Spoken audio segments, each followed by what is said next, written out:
Morning, my name's Tony and I've decided to do a blog regarding ACDF, anterior cervical decompression and fusion.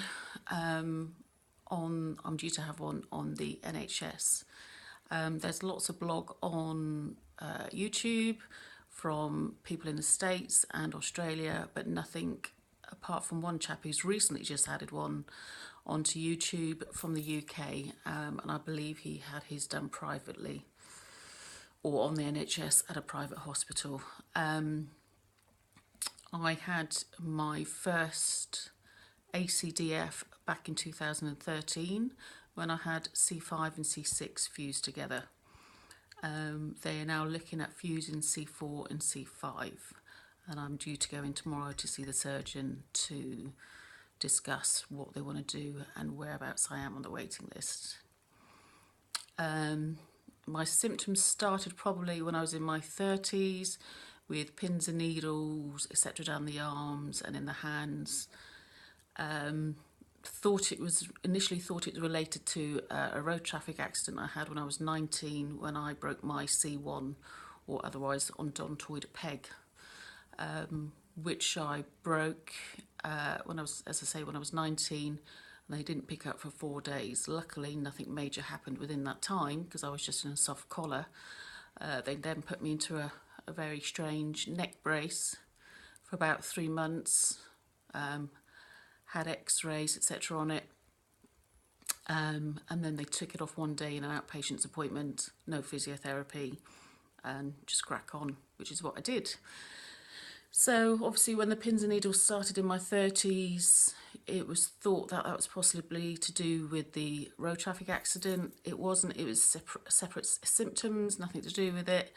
And I had lots of physiotherapy from the Royal Devon and Exeter, a guy called Patrick Currigan, who was fabulous. And that's how I can still remember his name, because he was good, and I had exercises to do.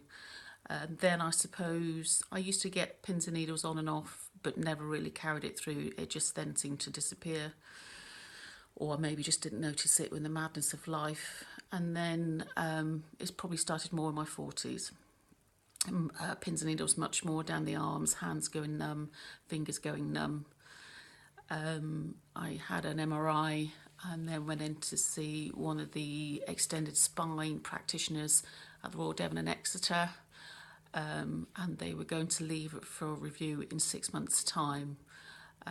Just as a matter of chance, I said about my coordination being off, and my coordination, I think I'm walking through a door frame and I'm not. I normally end up bouncing into one of the sides with a shoulder, or if I'm walking along in an office, I walk into the side of a table. So my coordination is not particularly good. I used to make quite a joke about it, but obviously there was other things going on. She did some more tests on me on that day, physical tests, doing the feet and the hands and everything else, and said there's obviously some sort of damage that's been caused to the spinal cord itself, which has caused cervical myelopathy, which is, I believe, the spinal cord has been damaged. So I was due to go in the September 2013. I had it done in October 2013. I had C5, C6 fused together at the Princess Elizabeth Orthopaedic Hospital at Royal Devon and Exeter.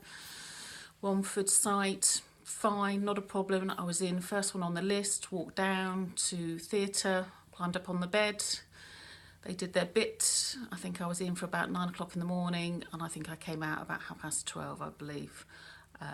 No problems at all. I was in overnight, and they released me about 3:30 the next day. So what's that, about 36 hours? So that's pretty good. While I was in hospital, I had a morphine driver actually in the wound. No, I didn't. I had a morphine driver in my hand, arm, or whatever, which was fab, and I just had the drain in my neck. I've got photos of that, which I will try and upload if I can, so you can see what that was like in hospital. Come home, everything was fine. About 5-10 days later, I walked to my local GP practice in the village and had the dressing taken off, and I took photos 5 days, 10 days post-op. As you can see now, 5 years later, they do it. Mr. Mike Hutton was the surgeon, who I'm also seeing again tomorrow. It was fabulous. They do it obviously on the natural crease of the neck, and unfortunately I've got quite a few creases.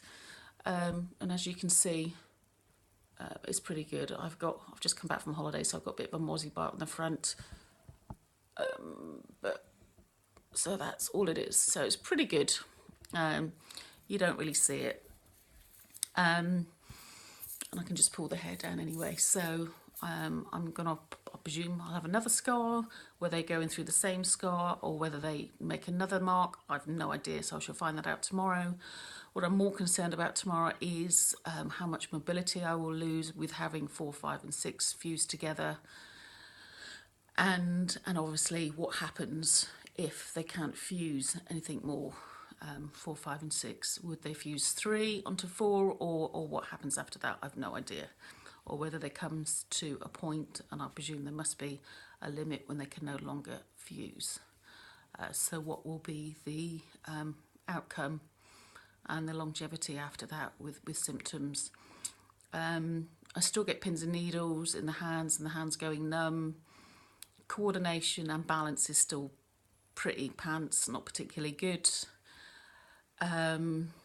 Bladder and bowel, luckily, touch wood, I've never had any issues with that, so that's all good. I get a lot of pain in the shoulder blade now and up here on the collarbone. And after a day at work, I'm constantly in pain. Or sitting at a desk all day, I'm in pain the whole day. But it's something that I've had for many years, so I just get on with it. Medication-wise, I just take amitriptyline, about 10 milligrams a day. I have gone up previously to about 20 milligrams because of the pain and the stiffness and the aching and just the overall discomfort.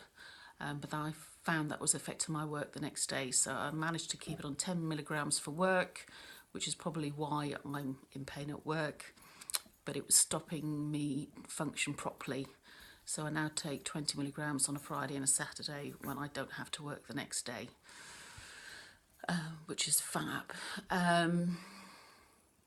So yes, so that's it. So I'll see what comes around tomorrow.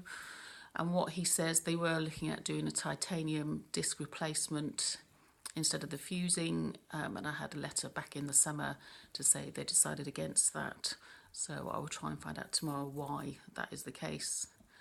And take it forward from there. As I said, I decided a while ago when I knew I was going to have more surgery to do a blog, as there's plenty of blogs from Americans and Aussies, and also a friend of mine has also had, I think he had 3, maybe 4 done in Australia, and I think he's okay now as well. But there's nothing seems to be much from the UK, and definitely nothing that I can see which has been an NHS process from start to finish, from GP referral right through to surgeon and post-op. So this is what I will hope to do.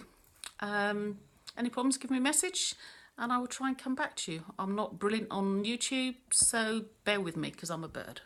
Thank you.